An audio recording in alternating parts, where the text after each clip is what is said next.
You're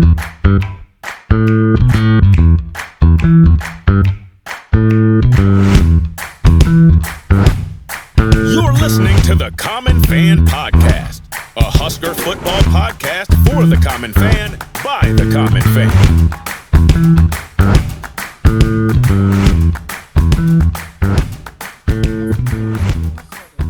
Welcome back to the Common Fan Podcast. I am TJ Burkle, as always, alongside Matty Owens Sr. and Geoff in Lincoln. Hey, Common fans, you can now get 25% off beef purchased at cpbeef.com using the promo code COMMONFAN, all one word, COMMONFAN. As you all hopefully know by now, Certified Piedmontese is premium Nebraska beef, raised and grazed by Nebraska ranchers in the beautiful Sandhills region of the state. They've got everything you could want and more. Steaks, ribs, burgers, hot dogs. They've even got beef bacon, beef brats. You've got to try it all. Stop by your local Mercado Butcher Shop in Lincoln or Omaha, or get 25% off at cpbeef.com using promo code COMMONFAN, and you can get Certified Piedmontese products shipped right to your front door anywhere across all 50 states. Certified Piedmontese, powering the Husker football team and powering the Common Fan Podcast. Also, make sure to check out our brand new website, www.commonfan.co. You can sign up for our newsletter, subscribe on YouTube, and keep track of all the fun and frivolity of the Common Fans. We went to TS Web Services to build the site for us. They were fantastic. Whether you need web development or hosting, they've got you covered. You can trust TS Web Services to take your online presence to the next level. They were very responsive and delivered high-quality work. TS Web Services can help improve, redesign, or host your website, and you can see a great example of their work at commonfan.co. All right, we're very excited tonight. I guess we're recording this tonight. We're going to put it out tomorrow morning. So tonight, whenever you're watching, this is the first of what will be a full episode with the Omaha World Herald's Evan Bland. And these episodes, as we're calling them, View from the Blandstands, will be coming out midweek every week of the season. Usually, I think our goal is to get them out every Wednesday morning. Hopefully, we can stick to that cadence. But very exciting. We'll kind of talk about the game that was, the game that that kind of just happened. We'll look ahead to the upcoming game and the given week, whatever week it is. And kind of very excited to kind of have a blended perspective here of Evan's view as a professional, a journalist, an insider, someone who's very up close and front and center to all that's going on with the program. And then, of course, our view as the common fan. So, Evan, welcome. We always love having you with us. This is like your third or fourth time on the Common Fan Podcast, but we're excited that it's going to be kind of a regular thing here, at least through football season, or at least as long as you can stand us. Yeah, as long as you don't piss you off tonight. No, for sure, you guys. I know it's been fun doing our occasional chats, and I think, as I've told you, TJ, and really all you guys, like, I think it'll be a fun podcast to do in season, because it's not just a bunch of media guys talking. It's not just fans kind of putting it out there. It's like a mix. I haven't seen a podcast like it around, so I'm looking forward to kind of bouncing perspectives, and maybe we'll come to some greater truth or realization along the way. I love that, Evan. Let's start before we jump into the football. Let's start here, just because you've been on with us a few times. You know us now. We know you at this point. What do you think is wrong with Jeff? The hell is your problem? You don't have to answer that. Who's Jeff? You cut out there. I didn't catch that. Right. You're on I'm mute. just kidding. I'm sorry. I couldn't reason. We recorded the UTEP recap last night. Jeff shows up wearing his green Notre Dame sweatshirt. When the hell did you start calling everybody's so big excited. They did have a big win. They did. Everybody's so excited about the new season. Everybody's so excited how good we looked against UTEP. And Geoff in Lincoln is wearing his Notre Dame sweatshirt. So anyway, I'm sorry. 2006 Nebraska fans know what it's like to go to Kyle Field and come out with a win. It's pretty exhilarating stuff. No small feat. Great feeling. Absolutely. Just kidding, Geoff. I love you. We love you, Jeff. We all Yeah, love thank you. Geoff. I love you guys too. Thanks. Evan, I'm curious. We did our UTEP recap, and I think especially we may spend, if we put a beat down on Colorado, maybe next week we'll spend a lot of the episode talking about that game. But I think we kind of the UTEP game was pretty clear cut, and everyone's excited for the Colorado game. So tonight I think we'll talk more about Colorado, but I would love to get your top 3 takeaways, or well, it can be 2, it can be 4, whatever you want it to be. But game one of year 2 of the Matt Rhule era, game 1 of the Dylan Raiola era, a decisive win. The likes of that's kind of what we're supposed to do to UTEP, but we haven't always done what we're supposed to do to that type of team. So, what's your takeaways from the UTEP game? Yeah, first of all, I would say just the routine kind of nature of how it happened. I mean, if you were a Wisconsin fan, you would have taken what Nebraska did this last weekend. If you're a Minnesota fan, certainly you take what Nebraska did. Like there were, a handful of teams, I think, in the Big Ten that, yeah, they ended up winning, but man, there was a lot of flaws that kind of came out, and you kind of wondered how long the good times could roll. I think for Nebraska, it really was pretty encouraging across the board. I think that my number one takeaway was seeing Nebraska do things that it hasn't been able to do in recent seasons. So, yeah, I mean, you start with Raiola, and you start with like the ease with which he made up a 2nd and 30 in 2 plays. Yeah. 2 quick completions, quick reads, boom, they've got the first down, it goes for a touchdown. Nebraska last year was not doing that. That was a Herculean task a year ago. So you got that. You have the touchdown, or for the better part of a decade, actually, not just last year. For sure, for sure. You have the drive right before halftime where you have Raiola making the play, and you've got Jamal Banks going up for a jump ball in the end zone.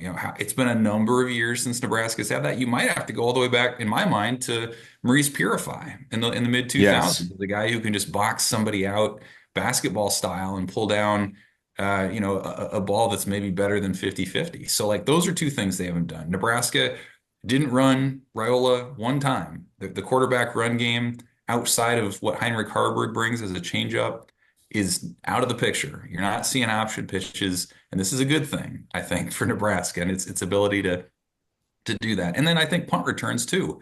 IGC, Isaiah Garcia Castaneda, more punt return yards in this game than Nebraska had in any game last year, more than half of last season's total on like 3 returns. So like these are things that you can overreact to, I suppose, in one game, but like Nebraska had no ability to do most of that stuff. So that was notable to me. And I think the other thing too would be the 4 co-number ones at running back. 2 weeks ago, I think you could kind of see that in more of a negative light and say, oh, okay, they have 4. That means they don't have any. But you look at what they do. I mean, the 4 co-ones combined for 33 carries, 200 yards, 3 touchdowns. And they all kind of have their own different skill sets in doing it. So I think they were all very positive takeaways. Probably the one incomplete from the game to me would be special teams, just because you didn't see Alvano much or John Hull much. There wasn't really a need for field goals, which is a positive in and of itself. But just a lot of really positive stuff. I mean, Nebraska hasn't won an opener since 2019. They've been 0-1 the last 3 Labor Days. So just the positive vibes and just and the sense of optimism that maybe this is a different team that can take this state to different heights than they've been. Let's get to the important stuff, though. How was the Valentinos in the press box? Was it as unfulfilling as you'd imagined and remembered? Yes. I mean, it was. On this particular day, they have some post game, and I'll be clear. I'm very thankful that Nebraska puts that out. They put that out for free. They don't have to do that. They're not obligated to do anything, and so they put that out. And yeah, I had 3 slices while I was writing. Of course you did. There you go. It didn't. I never feel good about myself afterwards. It's more of a means to an end than it is enjoying the moment. But nobody cares, right? Like that's fine. I understand. That's cool. It's it's a weekly battle in self-discipline. You didn't have to pay for dinner. That's right. Yeah. Yep. I mean, Val's Thank pizza is better than nothing at all. You know, you scarf down some Val's just to keep the for body free. fueled a little For bit. free, by the Val's, way. yeah. I love mean, that. I mean, don't get me started on the price tag on a large pizza. Okay. For free, Okay, Costanza. Okay, George. Okay, George. Well, so Coach Matt Rhule had his press conference on Monday, and then Coach Prime had his press conference on Tuesday. And you wrote about, I saw the one you wrote about Prime. You probably wrote about both of them, Evan. It seemed like to me, neither coach, they're both going out of their way to be respectful. Nobody really wants to give the other team any bulletin board material. It's kind of funny thinking back to last year when there was some drama. Most of that, I guess, was on game day about the Husker team was saying they were praying at midfield and the Colorado players were getting mad that they were standing at midfield. And then Shedeur was talking after the game about being disrespected, whatever. We all kind of remember all that drama, but it seems like both coaches are being very respectful. They don't want to give any bulletin board material. Coach Prime hinted, at least talked about the rivalry and said he respects the history of the rivalry and they're not going to wear red. But Coach Rhule even went so far as to say, we're not doing anything like don't wear black this week. We're entirely focused on our own team. Was that kind of what was your takeaway from the dueling press conferences? Yeah, it was, they were both, I thought, pretty diplomatic in what they were talking about. Deion Sanders a little bit more about not wearing red. And so I guess they're kind of leaning into that past a little bit more than Nebraska. I think Nebraska's in a really good headspace. I mean, they're focused on the football. And Matt Rhule turned back a few questions about Colorado, one about a clash of cultures where you have, and what the question was getting at was this idea that Colorado is turning over 40 plus from the transfer portal, and Nebraska retained its talent as well as just about anybody in college football. But Matt Rhule took it in a different direction, saying he respects the coaches and their style of play, and they're good in school and nobody gets in trouble. And that's all true, and that's good. But it did seem like they, Matt Rhule probably did go out of his way a little bit to avoid controversy about the rivalry. But I thought like the players that talked today, and there were like half a dozen or more, like to me, it was like you're trying to talk to your buddy before a big test, and your friend's like, "No, dude, I'm locked in. This isn't the day for small talk. I'm really not trying to be funny right now. I'll talk to you. I'll give you the information, but like that's all you're getting." Like that was the sense that I got from Nebraska today. Was like these guys are studying. They know the test is here. This isn't the time to be really colorful, I suppose, with your answers. And so I just, I think Nebraska's in a good space. They remember what happened last year.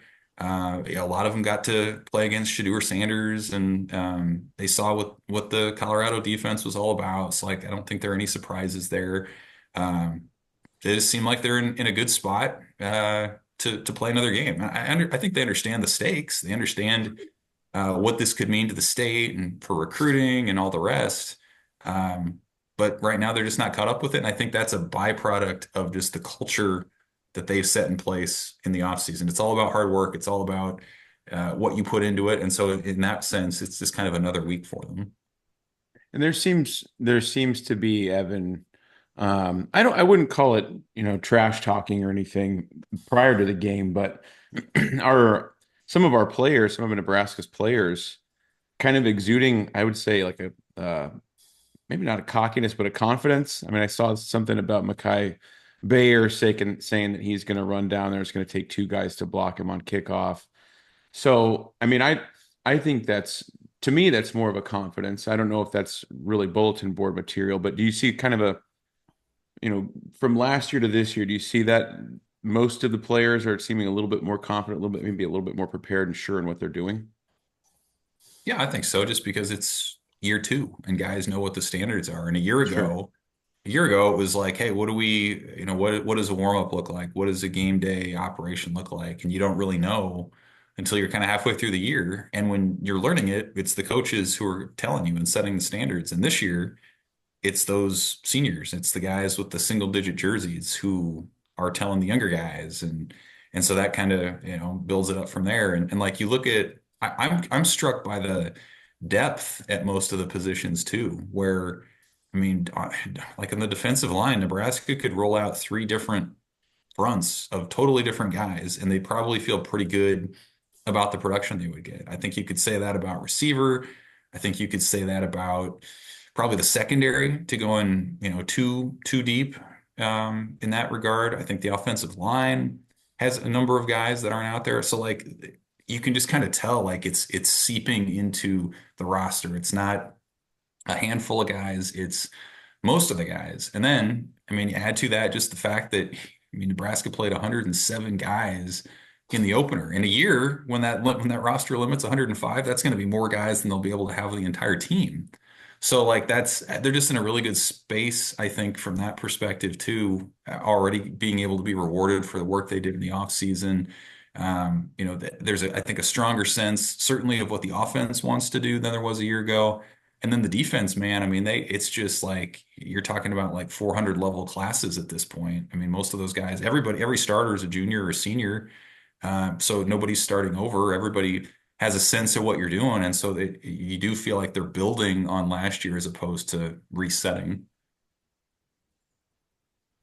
Yeah. I do want to point that's out kind of the impression that I get too. So thank you. Oh, yeah. I do want to, since we're talking about the press conferences, and I know we'll explore a couple other avenues as well. Just want to call out for all the Common fans out there, especially those of you who are going to be at the game. This is from Evan's, your article today, Evan, covering the Colorado press conference. Left guard Justin Mayers talking about the crowd noise at Memorial Stadium. Quote, "You can use it to your advantage," Mayers said. "You can silence the crowd when you're running down their throats and scoring. That's what we want to do. But the fans, we're not worried about it. I think it'll just hype us up a little bit more." File that away, Common fans. Justin Mayers has disrespected the fan base. All right. This is bulletin board material for the Common fan. Find Evan's article, buy a newspaper, by the way. Cut it out, put it on your bulletin board. And I want all the Common fans out there to look at this and read this every day for the rest of the week. This is Justin Mayer's quote, disrespecting the fan base. And they're not going to shove it down our throats. We're going to shove it down their throats. Easy. No, I was going to say something about our cheers. Like we're going to shove our cheers, send them all the way back to Boulder. All right. Okay. So this this brings up an interesting question to me. So everyone talks about bulletin board material. Have you guys as fans ever taken personally something that you've read from an opponent, like what you're talking about here, where it was like, all right, you know what? I was going to come to the game and cheer anyway, but now I'm really going to come and I'm going to have some venom behind what I'm saying. Like, have you ever taken a comment like that personally as a fan who attended or cheered on a game? I think it depends on the opponent. Yeah. Something like this when it's Colorado, I think we can. I mean, it's not. I mean, it's pretty harmless, really. But I think you got to look. As a Common fan, you've got to look for any sort of thing to fire you up a little bit more, I think. And I did want to say in Rhule's presser, he talked about wanting it to be super loud on Saturday. Well, I mean, that's pretty much a given, but to me, that's his way of saying like, okay, I know what level it normally gets to. Let's take it up another notch. So I think take it to 11. Matt Rhule is so thoughtful and calculated, I think, in a good way, that it wouldn't surprise me if that was his goal. Was, hey, these fans, like he was talking about how it was kind of hard to hear even on a Saturday against UTEP with their new headsets, right? So, I mean, I think that's just his way of kind of needling the Husker fans a little bit and saying, come on, take it up a little bit more for this one. Just my thought. To answer your question, Evan, yes, I have. I've taken many. I'm trying to think of a specific example. I've taken many things personally about like, what other teams have said. Definitely like the whole thing after the Colorado game last year was super irritating. Miami 2014 comes to mind. I think wasn't there I think it was before the game. I guess it was players trash talking each other on like Instagram or something. Somebody was like, one of the Miami players was trash talking Jordan Westerkamp, and then Kenny Bell came to his defense or something like that. So I definitely noticed that stuff, and I take it personally. And then I feel like we don't get this as much anymore, but I feel like when we were growing up, it would always be the Nebraska, like start your tractors stuff about Nebraska, Sure. especially when we were like when we hadn't figured out the speed thing and we were losing to the faster, Miami and Florida State teams and that sort of thing. So definitely, like, I'm kind of sensitive. And so I definitely have taken things personally. But try growing up with these guys when I'm just trying to live my life, enjoy a Notre Dame game from time to time. And the second they have to play each other, I did take it personally. These guys were on me every single day about Notre Dame fighting Irish football. So yeah. So Jeff, your example is taking things personally on behalf of Notre Dame. That's your example. I was mad at Ryan Day too when he came after Lee Holtz God. last year too. I took that personally. No, this is the Nebraska podcast, Jeff. Oh, okay. Sorry, I forgot where I was at. Wrong podcast. That's good. Okay. Yeah, that's fascinating to me. Like, because I think the fans will show up and be pissed on Saturday night. Like, Yeah. for whatever, like just for whatever reason, for whether it's the Colorado stuff or Dion or what happened last year. I think a lot of it has to do with, well, remember last year, like you talk about after the game, TJ, but I remember before the game when it's almost like they made up their own reason to be pissed off at us. Yeah. Like, we're taking this personally, and none of the players on that roster knew anything about us. Like, they all came in that year. So that annoyed the hell out of me too. I think it was pretty manufactured. I mean, I think it's Dion and his crew looking for, any sort of motivation for his team. Did it work? Oh, maybe for the first 3 or 4 weeks of the season, but it kind of got tired after, they got popped in the mouth by Oregon and Coach Lanning, and then it was kind of like you didn't really hear too much about them taking things personally anymore after that. Yeah. It's really something that you can use like once or twice in a season, maybe. Like because we saw that toward the end of the Pelini era, like when you run that hot week after week, it's human nature. I think it tends to burn you out, and that's one of the things that I think that Nebraska does so well right now is like, I mean, they acknowledged Colorado, but their motivation and their passion is like, we got to be really good on third down. We got to perfect our footwork. We got to, study more. And like, that's the stuff, like that pursuit, that never ending pursuit of excellence. Like if you're self-motivated in that way, then you don't need the external stuff as much. So I think, I can't think of a time where Nebraska's pushed that button really under Matt Rhule. And again, Colorado, to your guys' point, did last year, and it worked for a few weeks. And then you just kind of burn out a little bit. So it'll be fascinating to see where they are in that mental space Saturday night. Yeah, that's a really interesting point, Evan. I mean, the best coaches who have ever done it, and Saban and T.O. come to mind in particular. They love the process. It's like they almost love the process more than they love, the end result. It's all about that daily pursuit of excellence, as you said. It's not just Kirby Smart just gave it. I saw something that he just talked about right in the preseason too. Like you tuck your shirt in, you wear your clothes the right way, you do every little thing you try to do the right way. You try to do it with excellence. And I remember as a family, we went to the 1996 Fiesta Bowl. So the second consecutive national championship. And we're at the airport in Phoenix on the way home a couple days later. And I was, somebody pointed out to us, we wouldn't have seen it. Somebody pointed out to us, they were walking the other way, Osborne, and I think it was George Darlington. And they were in full suits going to recruit. I mean, they just won the national championship, but 2-3 days later, so it's just like it never ending for these guys, but the best to ever do it. Sorry, I'm getting us way off track. It has to be a process oriented. Like it can't be the highs and lows of the emotion or whatever else. You have to do everything excellent all the time. Or you have to strive to, and then eventually you become excellent. So anyway. Right. And then you think about the old thing about, hey, these are kids, they're college kids, right? Yeah. So riding that wave week to week is really tough to do. But like, I remember hearing Brandon Vogel a couple of times when we'd have him on. And he had that phrase, perfecting your craft, right?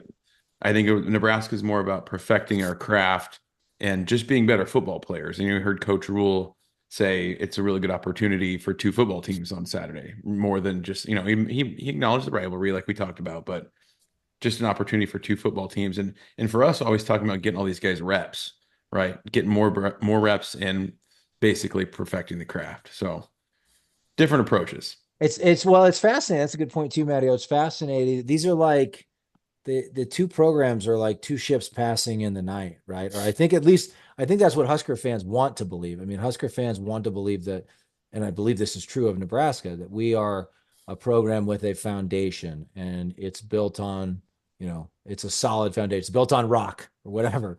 And we Rhule's all about development, and he's all about, having guys here for the long term and supplementing from the transfer portal. And then you look at Colorado, and we've talked about this on this program many times. Matt said it, Jeff has said it, especially before he got to Colorado. I actually was intrigued by Coach Prime. I would watch some of was it Jackson State? I never remember that. Jackson State, is that where it was? Yeah. Some of the speeches he gave to his teams were about accountability and discipline and hard work. And I was like, oh, this is like old school values. I like this. I like this approach. And we started to see a little bit more of the Prime flash since he's been at Colorado, I feel like. But I think from the Nebraska Common fan perspective, we're doing it the right way. We're doing it the way that's going to build a consistent winner. And I think the view of the Prime show in Boulder is that Deion's not going to be there very long. He's going to jump to Florida State or whatever the next job is. And he's got the revolving transfer portal door thing going on.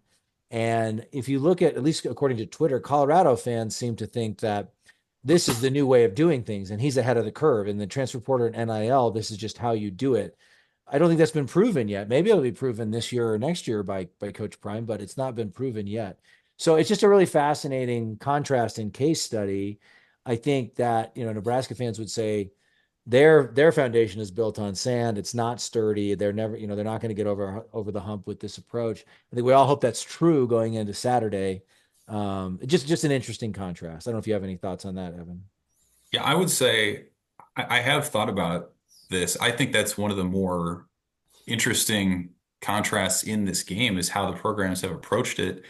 And to me, like the way that there's perpetual free agency now in college football, I think the ability to retain talent is going to be that next sort of wave that marks a successful, stable program. And you see that at the top. I mean, Ohio State and Georgia aren't losing their best players to other places. So they have the resources. They have, they're winning games. So they're having players are enjoying it. And just the culture is fun. And I think we've seen a look behind the curtain with how Nebraska's doing the Chasing Three documentaries. And like guys just like to be there. They like the facilities. They like the fans. The coaches take a personal interest.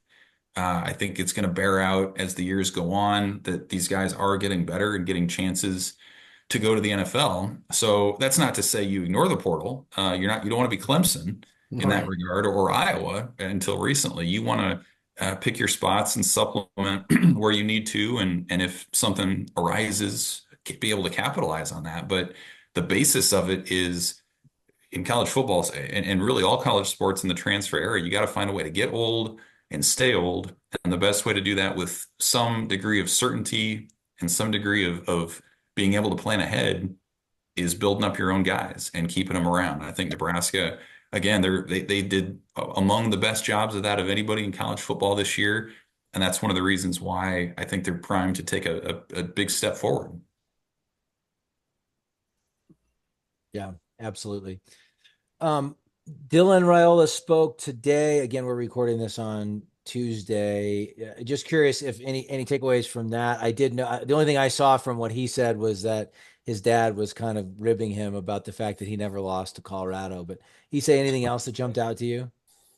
The only other thing I thought that was interesting. I mean, he said a few things that were interesting, but what caught my ear was he was asked what he could do better or what he wants to get better at, and he said the answer I'm going to give every week probably is to be better at my progressions, going through my reads and getting the ball to the right guy, which really jives with what he said in the spring and even in the fall about like, yeah, he's going to have those highlight moments the way that he did against UTEP, but like the stuff that's that's really going to make the difference for Nebraska is being able to get the ball in space to these playmakers, to these guys who can get those yards after catch and do that other stuff. So I thought like that was notable to me about like what his priorities are as a quarterback, that he would say, I don't want to get better at my deep ball or my accuracy or whatever. He's like, I want to be better at finding the guy who's open and getting him the ball and moving forward. Like I just, it seems like it really mirrors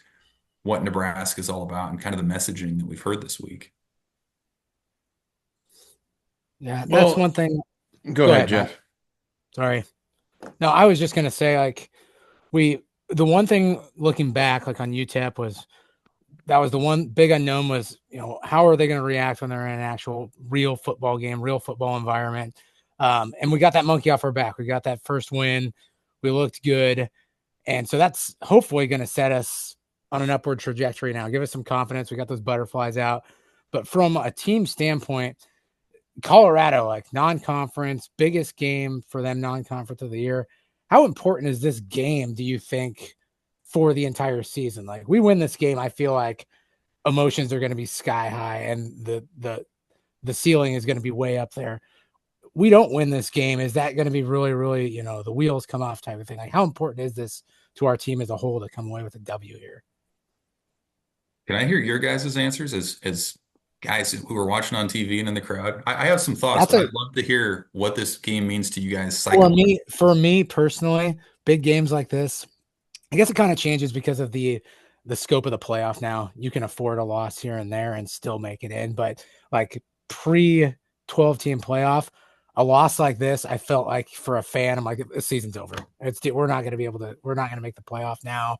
What's the point type of thing? But maybe that's because I'm a Notre Dame fan and I'm used to making the playoff occasionally. So I'm just saying though, like when you have losses like this, it used to affect me pretty bad. Like I would view it as the season was over, but with the expanded playoff, I feel like we have a little bit more wiggle room now that we can shake a loss off to Colorado as long as we can just pick up a few more wins and I don't know, we don't lose to like USC or Wisconsin or Iowa to end the season. That's just me.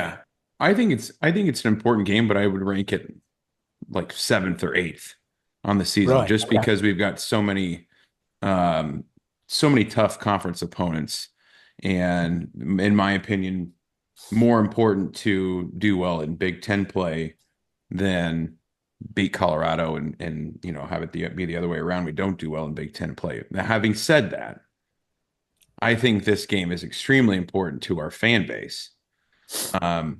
Maybe more so than I don't know, I want to say it's more important to the fans than the team because it sounds ridiculous, but I think the fans have built it up to be a little bit more important than it really is in the long term of things for this season. Now, nationally, from a national perspective on NBC primetime, Nebraska has not historically done very well in primetime nationally televised games. So part of that is like I think our PTSD of years past of being nationally televised and just completely laying an egg. So I think some Husker fans like me are battling a little bit of that going into what I think is a pretty big game. I mean, almost all the college football media has branded it one of the bigger non-conference games. I'm sorry, I was just going to say, and we're going to have a lot of eyeballs on us. That's the thing is, Dion brought that up during his press conference. He was like, what was it? They had 4.5 million views. It peaked at like 5.7. Like that's the way he opened his press conference, with numbers about how many people watch their games. Because it's a culture of clicks, Jeff. Yeah. So I feel like now with us playing against them, both undefeated rivals, you're right. There's going to be a lot of eyeballs on us, and that's just going to add a little bit more pressure. And to piggyback off of what you said, primetime games like that aren't usually easy for the Huskers. So we'll see how it turns out. Yeah. Long term, I think not a big deal, but this early in the season, you want your team to win a high profile game like that. Yeah, I think it sets up well. I think either way, win or lose, it sets up well that we have Northern Iowa the following week. Yes. If we have a big emotional win, we can afford a letdown, and we're still going to beat Northern Iowa, right? Like we are going to win that game. And so like, even if we don't come out in our sharpest after a win, no big deal. If we lose, then we come back. We have a get right game against Northern Iowa. Go back to work. Before getting into conference play. And I agree with you too, Matt. I mean, I think the fan base and I think a win would get noted. Like, I think a win, we're quite possibly in one or both top 25 polls, which Husker fans always love. And we're 2-0. We're on our way to 3-0 going into conference play. Like, there's a lot of concrete value to the win for the team, obviously, right? And Geoff, to your point, it's been so long since I've thought that way, that like, oh no, if we lose this one game, we're out of the running. We haven't even had to think. We haven't even had the benefit of thinking like that for the longest time. Yeah. But just because it usually happened the first game of the season for us, TJ, lately. Right, exactly. Yeah, exactly. But so I mean, I think there'd be hype and excitement, and it'd be a boost for the team and the fan base. I agree with you, Matt. The fan base would be through the roof. But I think they can still accomplish whatever their goals are after a loss, and like, I honestly, like, I think here's, to your point, Matt, not saying it's more important to the fans than the players, but I think the fans would be more angry and maybe even devastated about a loss to Colorado than they would like a loss to Illinois or something. Yeah. But I think like a loss to an Illinois or a Rutgers or a Purdue would be worse for the team. Yeah. And we're like worse, obviously, because it's a conference game, but also just because we feel like we are in a season where we're turning the corner and we're supposed to start beating those teams consistently. So, yeah, I think it's important, like, because the boost could be big, but I don't think the loss. Fans might be devastated. The team's not going to be devastated. The team will bounce back. Do you think that a win is more helpful than a loss is hurtful? Does that make sense? Does that make any sense? In this one, I do. Yeah. I could see it either way. I think, to me, the loser of this game, I'll be really fascinated to see how they bounce back psychologically. In part because, like, this is how, like, programs ascend in college football. Is you have year one, you're establishing the culture, you're laying out your vision, and year two is the year when that starts to manifest, or it should start to manifest. And so somebody, Nebraska or Colorado, is going to be a little bit disillusioned after Saturday night. There's going to be this sense of what happened. For Colorado, it would be, well, we retooled our offensive line and we brought in all these pass rushers and we have multiple first-round NFL draft picks and we lost to Nebraska. How did that happen? For Nebraska, it would be, man, we're old and we have a clear advantage in the trenches and we have this freshman 5-star and we still can't beat Colorado. Like, somebody is going to be grappling and with these questions and doing some soul searching. So to me, whoever loses, how they cope with that, I think will be fascinating. From a recruiting standpoint, this is, I think, the most important game of the year for Nebraska. That's a good point. It's a major recruiting week, and you've got guys that they've been after who have committed elsewhere who are coming back. Dawson Merritt, Cortez Mills, who's a receiver going to Oklahoma currently. They're going to be back on campus. You can let your mind wander what a big Nebraska win would do to maybe change their minds. They've been after Christian Jones, who's a 25 linebacker from Omaha West Side. I talked to him before the season, and essentially he's waiting to see if Nebraska's talk shows up on the field. Like, that's what he's waiting for. Like, this is a game where that happens. Michael Terry, a 5-star athlete who's between Nebraska and Texas, is going to be here. So, like, this is a huge weekend to build that recruiting momentum for the 26 class too. They've got a 5-star offensive lineman coming in, Jackson Cantwell, some other guys.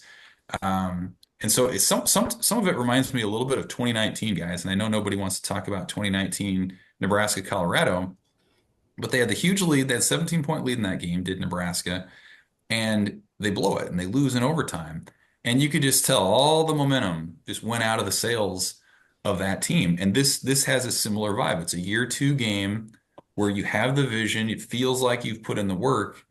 Now somebody's going to get the result and somebody's not. So in that sense, this to me feels like one of the bigger games of the season for sure. And let's not kid ourselves, TJ. We've talked about it, making a bowl game. Everybody's like, yeah, that would be great. That should be our floor, right? But you can't tell me that a majority of the fan base hasn't been brainwashed into thinking, we're going to be 7-0 going into Ohio State. Like you can Oh say no, I that, mean six, like, 6-6 in a bowl game. I think to the majority of the fans at this moment would be a a disappointment. disappointment. Yeah. Yeah, And Yeah. and I'm with a lot of the people though that like I'm guilty of it. Like I predicted us beating Ohio State for the You've since been way out in been on front on that. that. You've been But you way out in can't front tell on me that. that a good chunk of our fan base, they may say they're reasonable, but a good most of them, I would say behind the scenes, think that we're going to either be 6-1 or undefeated by the time that we get to Ohio State. So I think I that don't, loss would be a gut punch to a lot of fans, I feel like. Yeah, no, I mean, I agree. I think it's gonna be devastating to the fan base. I think it'll be less devastating to the team because you pick up and you go to practice and you beat Northern Back to Iowa work. and you get back to work. Yeah, exactly. Jeff, I don't think And I, anybody that's saying we would be 6-1 or 7-0 is all that unreasonable. no, you're exactly right. Yeah, no, he's one of them. Exactly. He's one of them. Exactly right, Found man. him. Dang it, what were we just talking about? I was gonna make a point right before you said that, Matt. 6-1, 7-0. It'll come back. Biggest game for Colorado and Nebraska. Biggest game of the season for us, recruiting wise. Yeah. Oh, I know what I was gonna say. I think there's a desperation and a hunger in the fan base too, because we've lost 3 in a row to Colorado. Yeah. And last year was such a frustrating, like throwaway, like you can't even take anything from that because we just kept turning the ball over. And so like it was, it was stupid. But the 2 in the Frost era where we absolutely should have won both. Those weren't like, well, maybe if a couple things went differently, we could have won those. No, we should have won those. We were in a position late to win both of those. Or in the second one, we blew the 17-point halftime lead, like you said, Evan. So I think there's this desperation and just hunger in the fan base combined with their hatred of Colorado. So I mean, I think common fans are going to be frothing at the mouth on Saturday night. All right, let's wrap up, gentlemen. Evan, I want to hear your take on this, but you guys can jump in and answer as well. Nebraska wins this game if fill in the blank. If it wins the line of scrimmage on both sides, I think if Nebraska has to get into a shootout with Colorado, it might be able to hang. That's not where you want to be with a future first round quarterback and Travis Hunter is the best two-way player in college football. So I think Nebraska showed a willingness to run the ball a lot, pound the rock in the opener. And they're playing a Colorado defense that was the worst against the run on a per carry basis last season. So that seems like a pretty obvious place to start, shorten the game, keep the ball out of Shedur's hands as much as possible. And then defensively, they sacked Shadur Sanders 7 times a year ago, and he still threw for almost 400 yards. So you're going to have to pressure him again. You're going to have to get home on the back end, make them one-dimensional. I think the secondary is a little better for Nebraska than it was a year ago. Colorado's going to get its points. It's going to get its yards. But I think if you can shorten the game and have that clear advantage on the lines, you're in a good spot. And I think Nebraska does, incidentally. It's a veteran offensive line. I think it's the top 5 unit in all of college football in terms of career starts. Same thing on the defensive line, ton of depth there. And you counter that with what Colorado has on the O-line, 2 transfers, a true freshman, and 2 guys on the team who were reserves a year ago. And they're coming into Memorial Stadium, which is going to be raucous, to say the least. So I think if they can handle the trenches, Colorado has some talent, and they'll probably make people nervous in the second half. But I think that's your path to victory. Boys, I thought I had the same thing, win the battle in the trenches, and I think they'll do it. But if I had to pick a second thing, it'd just be turnover margin. Yeah. So win the turnover margin, win the trenches, Nebraska wins the game. I think you could simplify it to that level, I think. Yeah. Special teams. If this game's close, and it may be, I mean, it probably is going to be a close game. If we need 3 points, we need to be able to make a damn field goal and get the 3 points. So special teams is my pick there. Good call. I think we're the better team. I legitimately believe we're the better team and the better, more well-rounded team. It just makes me really nervous. I think we might have talked about this on the last episode, but it just makes me really, it's Colorado. It's going to be wild.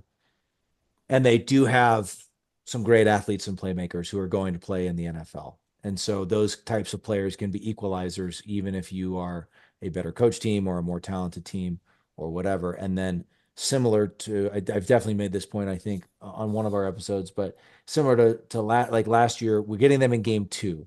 I think by game 6 or game 8 or game 10, teams will have them figured out a little bit more. But they have a bunch of these new transfers. They have a bunch of new coaches. They're going to do some different things we probably haven't seen before. What kind of tricks do they have up their sleeve? It makes me really nervous. I've been nervous about this game since day one, just because I want to win it so badly. I do think the Huskers are going to win. And I agree with all the ifs. I agree with you guys. We've got to win in the trenches. We cannot turn the ball over, and we got to get to Shedeur. I mean, I think if we can not only sack him 7 or 8 or 10 times again, but just be disruptive all the time. Hit him all the time. Like, just get in the backfield, get a hand in his face, get hands on him, knock him down, knock ball. All that sort of. I really want to see. The two things this goes back to your point of winning in the trenches, Evan. I'm just dying to see early in the game, and hopefully for 4 quarters, the O-line get a push, but then on defense, just Ty Robinson, Nash Hutmacher, Jamari Butler, all the dudes getting into the backfield, getting pressure early and often. I think especially if we see that early, I think that's a really good sign for the night. Yeah. I think we'll make them one-dimensional, because I admittedly only watched really pretty much the second half of Colorado and NDSU. But I don't think Colorado ran the ball a whole lot. I think they had 56 well. They might did well when they did. And I don't know, was it because NDSU was stopping them, or they just like I think to have Shedeur run around and throw the ball everywhere? Their offensive line didn't seem very good. So Colorado they would just get stuffed at the line every time. And I remember seeing people tweeting, like, I think Michael Severe said that Hutmacher could have a field day with this offensive line, and he's really excited to see it. So yeah, and that's what I think will probably happen, because if they're going to abandon the run, because they're not going to run on Nebraska, so it really will just come down to, can Shedeur and Hunter and Jimmy Horn Jr. beat Nebraska without a run game. Right. So we'll see. Yeah. I don't think they will. I don't either, Matt. I think we pull away late, win by 10 or 14. We cover the spread. All right. I love it. I was on with on the Big Ten show with Zach Guggenheim. I think that's his last name today. He thinks Nebraska is going to win. He called it 38-24, and he thinks Colorado only gets to 24 with a late score. So wow, okay, that's interesting. Right. And that's not even a Husker fan saying this. That's not even a Husker fan. Who is this? Who is this? Yeah, he just does a Big Ten show. Yeah. Oh, he's impartial Big Ten. Impartial. Wow, that's some conference cheering right there, if I've ever heard about it. Yeah. Absolutely. Oh, it's all back. It's all back, guys. This is what we've been waiting for. The big games like this. It's so exciting. Evan, any final thoughts from you? I'm just excited to take it in. I mean, everyone's going to compare it to 2014 Miami. I thought 21 Michigan at night was electric. Obviously, that one didn't turn out the way Nebraska wanted. But like there's just a ton of potential here. I think a win goes a long ways in terms of momentum, externally, internally. It's Colorado, so weird things can happen. It's just going to be a ton of fun. Oh, and Nebraska's old friend Colt McCoy is going to be on the call for oh, no kidding. NBC. I forgot about that. Yeah, you're okay. Right. For people who are ready to relive the past in a little bit of a different way, you can do that too. So it has a little bit of everything. Love it. He's probably going to be feeling some aches and pains just seeing the Nebraska uniforms. Yeah, he'll look up and see Ndamukong Suh's name up on the under the jumbotron, and probably get a little bit of a shiver, I would think. Yeah. Might have a hard time talking. A little back pain. Yeah. All right, guys. This is the first ever View from the Blandstands episode. Woo! We're going to be coming to you with a midweek episode every week of the season. We're super excited about it. Evan, we're super excited to be doing this with you. Great conversation, guys. I mean, if they're all like this, we're probably going to be able to quit our day jobs and just do this podcast for full time. So let's do it. Terrific. Let's do it. We'll plan on that. Yeah. All right. Common fans, get your vocal cords ready. Get your digestive systems ready. Everybody needs to be on board on Saturday night, whether you're in the stadium or not. Stay hydrated, right? Stay hydrated. Yeah, mix in a water or two. Yeah. Bring your grade A snack game. Cut out And, that quote from Evan's article and put it on your mirror. Yeah, your that's bulletin right. Yeah. That's board. right. Get your Don't forget bulletin about board that. material going starting tomorrow. The kids need to see it tomorrow. Everybody needs to see it every day. All right. Dad, why are you All right. shouting in the mirror? All right. Why are you doing karate in the mirror, Dad? It's 6 a.m. Why are you awake, Dad? All right. Next time we're at you, Common fans, it'll be post-Colorado game. So hopefully it's a big celebration. In the meantime, Common fans, everybody, I already said it all. Everybody just get ready for Saturday. Yeah. Can't wait. It's going to be a fun one. As always, Common fans, GBR for life.